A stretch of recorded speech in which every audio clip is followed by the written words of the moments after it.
இனிய வணக்கங்கள்.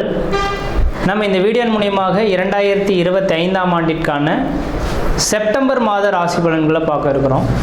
இந்த செப்டம்பர் மாத ராசி பலன்களை பார்ப்பதற்கு முன்பாக இந்த செப்டம்பர் மாத காலகட்டத்தில் நடக்கக்கூடிய முக்கியமான நிகழ்வுகளை தனி வீடியோ தொகுப்பில் கொடுக்கலாம் அப்படின்ற நோக்கத்தோடு இந்த வீடியோ தொகுப்பை பொது மக்களுக்காக அனைத்து ராசிக்காரர்களுக்கும் பொதுவான பலன்களாக இந்த விளக்கத்தை தனி வீடியோவாக கொடுக்கலாம் அப்படின்னு நினைக்கிறேன். இந்த செப்டம்பர் மாதம் 2025 பார்த்தோம் அப்படின்னாக்கா முக்கியமான ஒரு நிகழ்வு, கிரகணங்கள் தோஷம் ஏற்படக்கூடிய காலகட்டங்கள் இந்த மாதத்தில் உதயமாகுதுங்க. அதாவது கிரகண காலகட்டங்கள் அப்படின்னு பார்த்தீங்கன்னா செப்டம்பர் மாதம் 7ஆம் தேதி வந்து பார்த்திங்கனாக்கா சந்திர கிரகணம் நிகழ இருக்குது. அப்போ ராகுவினால் ஏற்படக்கூடிய இந்த சந்திர கிரகணமானது அன்று இரவு 9 மணி 56 நிமிடத்திலிருந்து மிட் நைட்டில் 1 மணி 26 நிமிடம் இந்த காலகட்ட வரலும் சந்திர கிரகணமானது அன்றைக்கி நிகழ இருக்குது. இது பூரணமான சந்திர கிரகணம் அப்படின்னு பார்த்தோம் அப்படின்னாக்கா முழுமையான சந்திரகிரகணம் பிடிபட்ட காலகட்டங்கள் எப்பொழுது அப்படின்னாக்கா தொடங்கக்கூடிய காலகட்டம் 9 மணி 56 தொடங்கி 1 மணி 26 நிமிஷம் மிட் நைட்டில் சந்திர கிரகணமானது முடிய போகுது. அதில் முழுமையான பவர்ஃபுல்லாக அந்த கிரகணம் ஏற்படக்கூடிய காலகட்டம் எப்படின்னு பார்த்திங்கன்னா இரவு மணி 11 மணிலேருந்து 12 மணி 23 நிமிடம் வரலும் முழுமையான சந்திர கிரகணமாக தெரிய போகுது. இது இந்தியாவில் தெரிய போகுது. இதுக்கு முன்பாகலாம் நடந்த கிரகணங்கள் பார்த்திங்கன்னா போன வருடத்தில் நடந்ததெல்லாம் வெளிநாடுகளில் நடந்ததுனால நமக்கு எதுவும் பாதிப்பு இல்லை. ஆனால் இந்த சந்திர கிரகணம் மட்டும் இந்த காலகட்டத்தில் இந்த மாதத்தில் மட்டும் நம்ம இந்தியாவில் தெரியக்கூடிய ஒரு கிரகணமாக இருக்க போகுது. அப்போ இந்தியாவில் நடக்கக்கூடிய இந்த கிரகணமாக இருக்கிறதுனால பொதுமக்கள்கள் கொஞ்சம் கவனமாக இருக்கக்கூடிய ஒரு காலகட்டங்கள் அப்படின்ற சொல்லலாம். எப்போல்லாம் கிரகண தோஷங்கள் ஏற்பட போகுதோ, எந்த இடத்தில் நிகழுதோ, அதாவது எந்த நாடுகளில் நிகழுதோ அந்த நாடுகளுக்கு ஒரு சில பாதிப்புகள் வரும்னு இருக்குதுங்க. அப்போ ராகு பகவான் கும்பத்தில் நின்று கும்பத்தில் இருக்கக்கூடிய ராகுவோட சந்திரன் இருந்து ராகு கிரகஸ்த சந்திர கிரகணமாக இந்த வருடம் செப்டம்பர் மாதம் 7ஆம் தேதி தொடங்க போகுது. இது பொதுமக்களுக்கு ஒரு சில பாதிப்புகளையும் கொடுக்கும், ஒரு சில நட்சத்திரங்களுக்கு யோகங்களும் கொடுக்க போகுது. அதில் முக்கியமாக பார்த்திங்கன்னா கர்ப்பிணி பெண்கள், இந்த கர்ப்பிணி பெண்கள் இந்த நேர காலகட்டத்தில் கண்டிப்பாக வீட்டை விட்டு வெளியே வராமல் இருக்கிறது நல்லாயிருக்கும். சந்திர கிரகணம் இரவு நேரத்தில் நடைபெறதுனால பெரிய லெவலில் பாதிப்புகள் இருக்காது மக்களுக்கு. ஏன்னா அந்த நேரத்தில் மக்கள் அனைவருமே வீட்டு உள்ளதாக இருக்கும். முக்கியமாக இந்த நேரத்தில் கர்ப்பிணி பெண்கள் மிக மிக மிக கவனமாக இருக்கக்கூடிய காலகட்டங்கள். இந்த கிரகண தோஷங்களில் கொஞ்சம் வெளியில் வந்து சுற்றி உலாவணும், அந்த கிரகணத்தை பார்க்கணும் அப்படின்ற மாதிரி கர்ப்பிணி பெண்கள் மட்டும் நினைக்கிறாங்க அப்படின்னாக்கா அதோட கதிர்வீச்சு அதிகமாக இருக்கிறதுனால பிறக்கக்கூடிய குழந்தைகளுக்கு ஒரு சில பாதிப்புகளை கொடுக்கலாம். அதனால் அந்த கர்ப்பிணி பெண்களுக்காகவே இந்த வீடியோ கொடுக்கணுன்ற நோக்கத்தோடு நான் இந்த வீடியோவை தொகுப்பை கொடுக்குறேன். அப்போ அந்த கர்ப்பிணி பெண்கள் தெளிவாக சொல்ல விரும்புகிறேங்க, அன்று பகல் அந்த கிரகண தோஷங்கள் ஏற்படுவதற்கு முன்பாக, அதாவது 10 மணிக்கு 9 மணி 56 நிமிடத்துக்கு தொடங்க இருக்குது, 10 மணிக்கு தொடங்குறதாவே எடுத்துங்களேன். அப்போ அதிலிருந்து 4 மணி நேர காலகட்டங்கள் முன்பாகவே உணவை எடுத்துக்கொள்கிறதா சிறப்பை தரும். அப்போ அந்த நேரத்தில் மட்டும் கொஞ்சம் முடிஞ்ச அளவுக்கு பார்த்துக்குங்க. தண்ணி வந்து அருந்தலாம், அந்த தண்ணியில் தர்பை புல் போட்டுட்டு நீங்கள் வச்சுக்கிறது நல்லாயிருக்கும். அதாவது சொல்லப்போனால் அன்று சாயந்தரம் சூரியன் அஸ்தமனம் ஆகிறதுக்கு முன்பாகவே அந்த கர்ப்பிணி பெண்கள் மற்ற எல்லாருமே உணவை வந்து அருந்திடுறது சிறப்பாக இருக்கும். அதுக்கு 6 மணிக்கு பிறகு பார்த்தீங்க அப்படின்னாக்கா உணவு சாப்பிடக்கூடாது. அப்போ சாப்பிட்டோம் அப்படின்னாக்கா செரிமான பிரச்சனைகள் ஏற்படலாம். இது சந்திரனால் ஏற்படுறதுனால உணவு சம்மந்தப்பட்ட உணவினால தான் பாதிப்புகள் அதிகமாக வரதுக்கு வாய்ப்புகள் இருக்குது. அதனால் 6 மணிக்கு பிறகு எந்த ஒரு உணவுப் பொருட்களும் நீங்கள் எடுத்துக்கொள்ளக்கூடாது. அடுத்து தண்ணீர் மட்டும் வேணால் தாகம் இருந்தால் அதை தர்பை புல்லை மட்டும் போட்டு வச்சுட்டு அந்த தண்ணியை மட்டும் பயன்படுத்திக்கலாம் அப்போது தேவை இருந்தால் மட்டும். இல்லையேல் அந்த அன்றைய நைட்டு முழுவதும் கொஞ்சம் முடிஞ்ச அளவுக்கு எல்லா உணவுப் பொருட்களையும் தவிர்த்து கொள்வது சிறப்பை தருன்ற விதிங்க. வெளியில் வந்து சுற்றி உலாவறதை கொஞ்சம் குறைச்சி கொள்வது சிறப்பை தரும். அனைத்து மக்கள்களுமே தெளிவாக சொல்ல வரேங்க. எல்லாருமே இப்போ வந்து நவீன காலங்கள் வந்துருச்சு இல்லைங்களா. இப்போ சந்திர கிரகணத்தை பார்க்கணும் அப்படின்ற நோக்கத்தோட மக்கள் பார்த்தோம் அப்படின்னாக்கா அந்த வீடியோ தொகுப்புலாம் கொடுத்துருப்பாங்க, சென்னையெல்லாம் ஏற்பாடு செய்திருப்பாங்க, பார்க்க இருப்பாங்க. அது முடிஞ்ச அளவுக்கு பார்த்தீங்க அப்படின்னாக்கா நான் குறிப்பிட்ட நட்சத்திரக்காரங்கள் மட்டும் அந்த மாதிரியான தொகுப்புகளுக்கு போகாமல் இருக்கிறது தான் விசேஷத்தை கொடுக்கும். அதாவது கும்ப வீட்டில் நடக்க இருக்குது. இந்த கும்ப வீட்டில் இருக்கக்கூடிய சதயம் பூரட்டாதி உத்திரட்டாதி, சதயம் பூரட்டாதி உத்திரட்டாதி இந்த 3 நட்சத்திரக்காரர்களும் புனர்பூசம் விஷாகம் மொத்தம் இந்த 5 நட்சத்திரக்காரர்களும் கம்பல்சரி வெளியில் வராமல் இருந்துக்குங்க. கர்ப்பிணி கர்ப்பிணி பெண்கள் எப்படி இருக்கணுமோ அதே போல் சதயம், பூரட்டாதி, உத்திரட்டாதி, புனர்பூசம், விஷாகம் இந்த 5 நட்சத்திரக்காரர்களும் கர்ப்பிணி பெண்களும் அந்த நேர காலகட்டத்தில் வெளியில் வராமல் இருக்கிறது தான் சிறப்பை தரும். அவர்களுக்கு முழுமையான அந்த ஏன்னா அதோட அவங்களோட 1-5-9 அதோட கனெக்டிவிட்டியில் தான் இந்த ராகு கிரகஸ்த சந்திர கிரகணமானது தொடங்க இருக்குது. அதனால் இந்த நபர்களுக்கு மட்டும் பாதிப்புகள் அதிகமாக இருக்கும். இவர்கள் வெளியில் வராமல் இருக்கிறது விசேஷத்தை கொடுக்கும். மற்ற நபர்கள் வெளியில் போகலாம். அதே போல் வயது மூத்தவர்கள் 60 வயதுக்கு மேற்பட்ட நபர்களும் வெளியில் வராமல் இருக்கிறது விசேஷத்தை கொடுக்குன்ற விதிங்க. இது அப்போ அந்த நேர காலகட்டத்தில் இந்த கிரக காரத்துவம் பெரிய லெவலில் பாதிப்பை தராத மாதிரி உங்களுக்கு தெரியலாம். அந்த கிரகண தோஷங்கள் ஏற்பட்டு அடுத்த 40 நாட்களுக்கு பிறகு தான் அதோட பாதிப்புகள் கொஞ்சம் அதிகரிக்கிறத பார்க்க முடியும். இப்போ உடல் ரீதியான தொந்தரவுகளை ஏற்படுத்தலாம். உணவு குழாய் சம்மந்தப்பட்ட பிரச்சனைகள் இந்த நபர்களுக்கு வரலாம். அதனால் கொஞ்சம் கவனமாக இருங்க. இந்த நட்சத்திரம் நான் சொன்ன இந்த 5 நட்சத்திரக்காரர்களும் மறுநாள் பார்த்தீங்க அப்படின்னாக்கா காலையில் எழுந்து பச்சை தண்ணியில் குளிச்சுட்டு விநாயகர் கோயிலுக்கு போயிட்டு அர்ச்சனை பண்ணிட்டு வர்றது விசேஷத்தை கொடுக்குங்க. ஏன்னா ராகு கேதுவின் கண்ட்ரோலை பண்ணக்கூடிய சக்தி விநாயகர் பெருமானுக்கு மட்டுமே உண்டு. அப்போ மறுநாள் செப்டம்பர் 7ஆம் தேதி நைட்டு இந்த கிரகணம் தொடங்க இருக்குது. செப்டம்பர் 8ஆம் தேதி அன்று பார்த்தீங்க அப்படின்னாக்கா விநாயகர் கோயிலுக்கு போயிட்டு குளிச்சுட்டு நல்லெண்ணெய் தீபம் போட்டு வழிபாடு செய்துட்டு வந்தீங்க. இந்த 5 நட்சத்திரக்காரர்கள் வழிபாடு செய்துட்டு வந்தால் இதனால் தோஷங்களை கண்ட்ரோல் பண்ணக்கூடிய சக்தி விநாயகருக்கு உண்டு. ஏன்னா ராகு கேதுவின் 2 கிரகத்தையுமே அடக்கக்கூடிய சக்தி இந்த விநாயகருக்கு இருக்கிறனால அவரோட சொல்லுக்கு கட்டுப்படுறதுனால இந்த 5 நட்சத்திரக்காரர்களும் வழிபாடு செய்து கொள்வது மிகப்பெரிய விசேஷத்தை கொடுக்குன்ற விதிங்க.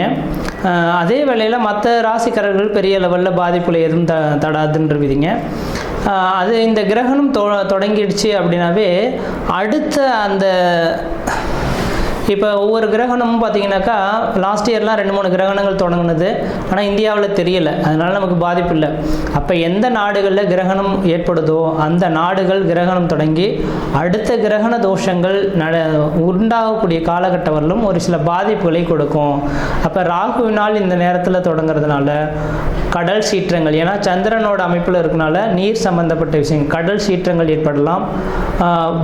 அதாவது கடல் அலைகள் பூகம்பங்கள் ஏற்படக்கூடிய விஷயங்கள். அதே போல் பார்த்திங்கனாக்கா அந்த நெருப்பினால் பாதிப்பு, விமான விபத்துக்கள், இது மாதிரியான ஒரு சில பாதிப்புகள் ஏற்படுத்துறதுக்கான வாய்ப்புகள் உண்டு. மக்கள் அதுக்கு பின்னர் பார்த்தீங்க அப்படின்னாக்கா முக்கியமாக அடுத்ததாக மழை காலங்களும் தொடங்க இருக்குது இல்லைங்களா. அப்போ மழை காலங்களில் பார்த்திங்கனாக்கா நவீனமான ஒரு நோய் உருவாகிறதுக்கான வாய்ப்புகள் உண்டு. நோய் தொந்தரவுகள் மக்களுக்கு வரதுக்கான இந்த கிரகண தோஷத்தினால மக்களுக்கு அதிகப்படியான நோய் தொந்தரவுகள் ஏற்படலாம். நீரினால் பரவக்கூடிய நோய்கள் அதிகமாக உருவாகிறதுக்கான வாய்ப்பு உண்டு. அப்போ மழை காலங்களில் மக்கள் குடி தண்ணீர்களை சுத்தமாக வச்சுக்கணும். மழை அதாவது வெள்ளப்பெருக்கு அதிகமாக ஏற்படக்கூடிய இருக்கக்கூடிய இடங்களாக இருந்தால் தன்னோட வீட்டை கொஞ்சம் கவனமாக வச்சுக்கிறது, தண்ணி புகாத அளவில் இந்த வடிகால் வசதிகள்லாம் ஏற்படுத்தி கொள்வது விஷயத்தை கொடுக்கும். நான் இது சொல்லும் போது தேவையில்லாத விஷயம் இதெல்லாம் எதுக்கு அப்படின்னு நினைப்பீங்க. இதை அனுபவிக்கும் போது தான் அதோட பாதிப்புகள் தெரியும். அதனால் இந்த கிரகண தோஷங்கள் இருக்கிறதுனால பாதிப்புகள் இருக்கின்ற நம்பிக்கை வரக்கூடிய நபர்களாக இருந்தால் மட்டும் தயவுசெய்து சொல்ல வரேங்க. அடுத்து கரெக்டாக இப்போ செப்டம்பர் 7ஆம் தேதி இந்த கிரகண தோஷம் ஏற்படுது. அதுலேருந்து 40 நாட்கள் அப்படின்னாவே அடுத்து கரெக்டாக மழை காலங்கள் தொடங்கக்கூடிய காலகட்டமாக இருக்கும். கண்டிப்பாக இந்த வருடத்தில் முக்கியமாக நவம்பர் டிசம்பர் காலகட்டத்தில் அதிகப்படியான மழைப்பொழிவுகளும் சீற்றங்களும் அதிகரிக்கிறதுக்கான வாய்ப்புகள் இருக்குது. மக்கள் கவனமாக இருக்குங்க. அதுக்காக தான் இந்த வீடியோ தொகுப்பு கொடுத்துருக்கேன். மற்ற விதத்தில் எந்த தோஷங்கள் பாதிப்பு கிடையாது. தெளிவாக சொல்லக்கூடிய கருத்துக்கள் கர்ப்பிணி பெண்களும் சதயம், பூரட்டாதி, உத்திரட்டாதி, புனர்பூசம், விசாகம் இந்த 5 நட்சத்திரக்காரர்களும் கிரகண தோஷத்தன்று கொஞ்சம் வீட்டை விட்டு வெளியே வராமல் இருங்க. இரவு பார்த்திங்கன்னா 9:56 தொடங்கி நள்ளிரவு 1:26 முடிய இருக்குது. அது முழுமையான சந்திரகிரகணம் அடையக்கூடிய காலகட்டம் 11 மணியிலிருந்து 12:23 வரலும் இருக்குது. இந்த நேர காலங்களில் வெளியில் வராமல் இருங்க. உணவுப் பொருட்கள் எந்த ஒரு உணவுப் பொருட்களும் எடுத்துக்கொள்ள வேண்டாம். மறுநாள் காலையில் குளிச்சுட்டு விநாயகர் கோயிலில் போய்ட்டு விளக்கு போட்டிருந்தாவே இந்த தோஷங்கள் ஓரளவுக்கு கட்டுக்குள் வரும்ன்ற விதிங்க. மற்ற விதத்தில் யாருக்கும் எல்லோரும் தோஷம் கிடையாது. நம்ம இந்த வீடியோ மூலமாக 2025ஆம் ஆண்டிற்கான செப்டம்பர் மாத ராசி பலன்களை பார்க்க இருக்கிறோம். குறிப்பாக இந்த வீடியோவானது பார்த்தோம் அப்படின்னாக்கா கும்பராசி அன்பர்களுக்கான வீடியோ. இந்த கும்பராசி அன்பர்களுக்கு இந்த 2025 செப்டம்பர் மாத கிரகங்களை ஆராயத்துக்கு முன்பாக கும்பராசி அன்பர்களின் குணாதிசயங்கள் அப்படின்னாக்கா இது காலபுருஷ தத்துவத்துக்கு 11ஆம் வீடுங்க. கும்பம் இருக்கக்கூடிய இடம் அப்படின்னு சொல்லுவாங்க. அப்போ கும்பத்தை பார்த்தால் எல்லாரும் மரியாதை செலுத்தக்கூடிய அமைப்புகள் உண்டு இல்லைங்களா? அப்போ கும்பராசியை பார்த்தாங்கன்னாவே இவங்களுக்குன்ற தனித்த ஒரு அடையாளத்தோடு இவங்க வாழக்கூடிய நபர்களாக இருப்பாங்க. யாருக்கும் அடிபணிஞ்சு போக மாட்டாங்க. தன் உண்டு தன் பழப்பொண்ணுன்ற மாதிரி அப்படியே இருக்கக்கூடிய நபர்களாக இருப்பாங்க. நீதி நேர்மைக்கு கட்டுப்பட்ட நபர்களாக இருப்பாங்க. ஆனால் இந்த நபர்கள்லாம் பார்த்திங்கன்னா பணம் பொருள் இருக்குதோ இல்லையோ தெரியாது. இவங்களோட இறக்கும் காலகட்ட வரலும் இவங்களோட பேர் புகழ் கௌரவத்துக்கு குறையில்லாத வாழ்க்கையை வாழக்கூடிய நபர்கள் யாருன்னா இந்த கும்பராசி அன்பர்களாக தான் இருக்க முடியும். அப்படிப்பட்ட இந்த கும்பராசி அன்பர்களோட வாழ்க்கையில் ஒரு சோதனைக்கான காலகட்டம் தொடர ஆரம்பிச்சிருச்சுங்க. அதாவது கடந்த ஒரு 2.5 வருட காலமாகவே 7 சனியின் பாதிப்புகளில் இந்த கும்பராசிக்காரர்கள் இருந்துட்டு இருக்கீங்க. என்னடா எல்லாருமே நல்லா தான் இருந்தோம், நல்லபடியாக தான் போயிட்டு இருந்தது, ஆனால் பெரிய லெவலில் ஒரு சர்க்கிள்களை சந்திக்கிற மாதிரி இருக்குது, நாம் எதிர்பார்த்த விஷயங்கள் எல்லாமே தடைகளாகுது அப்படின்ற மாதிரி மன வருத்தத்தில் இருக்கக்கூடிய நபர்களாக கும்பராசி அன்பர்கள் இருந்துட்டுருப்பீங்க. இதுக்கு காரணம் என்ன அப்படின்னாக்கா, முன் ஜென்மத்தின் பலன்களை இந்த ஜென்மத்தில் அனுபவிக்கணும். ஒவ்வொரு உயிரினமும் இந்த உலகத்தில் பிறப்பெடுக்குது அப்படின்னாக்கா முன் ஜென்மத்தில் அது செய்த பாவத்தின் தொகுப்புகளை இந்த ஜென்மத்தில் கழிக்கிறதுக்காக பிறப்பெடுத்துருக்கா தான் உண்மை. நாம் தான் நினச்சிக்கிறோம் இந்த உலகத்தில் பிறந்தவொன்னே சொத்து சேர்க்கணும், பொருள் வாங்கணும், குழந்தை பேர் பெற்றெடுக்கணும், மாளிகைகளோடு வாழணும், பேர் புகழோடு வாழணும் அப்படின்றத நினைக்கிறோம். கிடையாது. முன் ஜென்மத்தில் செய்த விட்டகுறை தொட்டகுறையை இந்த ஜென்மத்தில் அனுபவிக்கணும். அதில் செய்த பாவத்தை அந்த கழிக்கக்கூடிய காலகட்டம். இந்த பாவங்கள்லாம் எப்போ கழியும்? இந்த சனி பகவான் உங்களை எப்போ தொடுகிறாரோ அப்போ தான் கழியும். அப்போ இந்த ஒரு 30 வருடத்துக்கு ஒரு முறை இந்த விதிகள் நடக்கும். அப்போ 30 வருடத்தில் முதல் சுற்று எப்போ வருதோ அந்த நேர காலங்களில் 7 சனிக்கான தாக்கத்தினால பல முன்ஜென்ம கர்மாவின் பலன்களை அனுபவிச்சுட்டு வருவீங்க. அதை நினச்சி பார்க்கும்போது இந்த நேர காலங்களில் கடந்த 2 வருஷ காலமாகவே குடும்பத்தில் ஒரு மன நிம்மதி இல்லை, மன சந்தோஷங்கள் கிடையாது, எழுத்து காரியத்தில் தடை தாமதங்கள், வம்பு வழக்குகள், சட்ட சிக்கல்கள், மன நிம்மதி குறையிறது, பொருளாதார நெருக்கடிகள், கடன் சொல்லக்கூடிய அமைப்புகள், சொந்த பந்தத்தினால பிரச்சனைகள், முக்கியமாக நிரந்தரமான வேலை இல்லாமல் தடுமாறிட்டு இருக்கீங்க விதிங்க. இருந்த வேலையும் விட்டுட்டு வேலை இல்லாமல் தடுமாறக்கூடிய நபர்களாக இந்த கும்பராசிக்காரர்கள் இருந்துட்டுருங்க. அதுக்கு என்ன ஒரு பலன்கள் அப்படின்னாக்கா, இந்த மாத காலகட்டத்தில் உங்கள் ராசியில் தான் பார்த்தோம் அப்படின்னாக்கா சந்திர கிரகணம் உதயமாக போகுதுங்க. இது கொஞ்சம் மென்மேலும் ஒரு சில பாதிப்புகளை கொடுக்குற மாதிரி தான் விதிகள் இருந்துகிட்ருக்கு. ஆனால் இந்த உலகத்தில் வானத்துக்கு கீழே பிறந்துட்டோம், எது நடந்தாலும் நம்ம ஏற்றுக்கொள்ள தான் தீரணும். அதை எதிர்த்து கொள்றதுக்கு தன் வலிமையை பெற்ற ஒரு நபராக நீங்கள் மாறணும். அதுதான் உண்மையான விஷயம். விதியை மதியால் வெல்லணும்னு சொல்லுவாங்களே, அதுக்கு நீங்கள் தயார் நிலைப்படுத்திக்கிங்க. கொஞ்சம் சோதனைக்கான காலகட்டமாக இருந்தாலும் தயார் நிலை பெற்றெடுத்தால் உங்களோட வாழ்க்கையில் வளம் பெறத்துக்கான வாய்ப்பு உண்டு. அப்போ இதெல்லாம் எப்படி முறியடிக்க முடியும்னாக்கா, இதுக்கு தெய்வங்களை கெட்டினா பிடிச்சிக்கிறது தான் ஒரே ஒரு வழிங்க. ஐயா, நான் இது செய்த குற்றத்துக்கு தண்டனை உண்டு, ஆனால் நான் அதை முழுமையாக உணர்ந்து அதுக்கு நான் தலை குனிகிறேன், எனக்கு பார்த்து கொஞ்சம் என்னை தூக்கிவிடு அப்படின்ற மாதிரி இந்த நேர காலகட்டத்தில் திரும்ப நீங்கள் எதுவும் தப்பு செய்யாமலும் மற்ற உயிர்களுக்கு புண்படும்படி மனதை நீங்கள் இருக்காமலும் இருந்துக்கிட்டு இருந்துட்டீங்க அப்படின்னாக்கா உங்களுக்கு பெரிய லெவலில் பாதிப்பை தராது. அப்போ இந்த மாத காலகட்டத்தில் கிரகண தோஷமானது சந்திர கிரகணம் செப்டம்பர் 7ஆம் தேதி அன்று இரவு மணி 9:56 நள்ளிரவு 1:26 வரலும் தொடங்க இருக்குங்க. அந்த நேர காலகட்டத்தில் உங்கள் ராசியிலே உதயமாகறதுனால இந்த கும்பராசி அன்பர்கள் அனைவருமே அமைதியாக வீட்டுக்குள்ளேயே அன்றைய நள்ளிரவு மட்டும் இருங்க.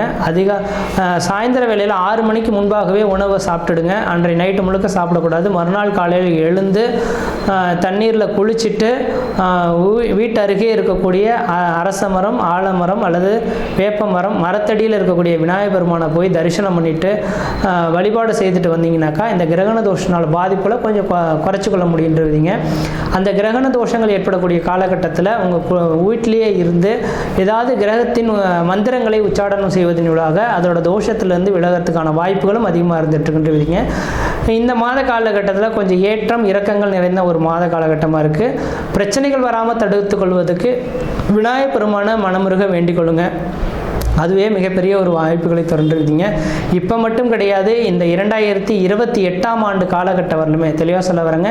2028ஆம் ஆண்டு காலம் முடிகிற வரலும் சனிக்கிழமை ஒரு சாயந்தர வேளையில் 5:30 மணிலேருந்து 6:30 மணிக்குள்ளார விநாயகருக்கு நல்லெண்ணெய் தீபம் போட்டுவாங்க. மழை போல் வரக்கூடிய பிரச்சனைகள் பனி போல் விலகுன்றீங்க. ஆனால் கண்டிப்பாக தெளிவாக சொல்ல வரேன், யார் உங்களுடைய சுய ஜாதகத்தை எடுத்து பார்க்குறாங்களோ இல்லையோ, கும்பராசிக்காரர்கள் கம்பல்சரி உங்களோட சுய ஜாதகத்தை உங்கள் குடும்ப ஜோதிடர்கிட்ட கொடுத்து தெளிவாக செக் பண்ணி பார்த்துக்கொள்கிறது தான் மிகப்பெரிய விசேஷத்தை கொடுக்கும். உங்களோட சுய ஜாதி ஒரு தடவை எடுத்து செக் பண்ணி பார்த்துட்டு எது செய்யலாம், எது செய்யக்கூடாது, தொழில் தொடங்கலாமா, உத்தியோகம் பார்க்கலாமா, தனியார் துறைக்கு வேலைக்கு போகலாமா, என்ன செய்தால் நல்லாயிருக்கும் அப்படின்றத கேட்டு தெரிஞ்சுக்கிட்டு அதுக்கப்புறம் எடுத்தோம்னாக்கா கடன் பிரச்சனையிலேருந்து மீண்டு வர முடியும். இல்லையேல் இதை பெரிய லெவலில் கடனுக்காக கஷ்டப்படக்கூடிய ஒரு காலகட்டங்கள் உதயமாகலாம். கொஞ்சம் சிந்தித்து செயல்படுங்கள். இந்த மாத காலகட்டத்தை சிந்தித்து செயல்படுத்தால் வாழ்க்கையில் வெற்றி பெறத்துக்கான வாய்ப்புகளாக இருந்துகிட்ருக்கு. முயற்சி எடுத்து பாருங்கள், கண்டிப்பாக வெற்றி பெறுவீங்கள். நன்றி, வணக்கம்.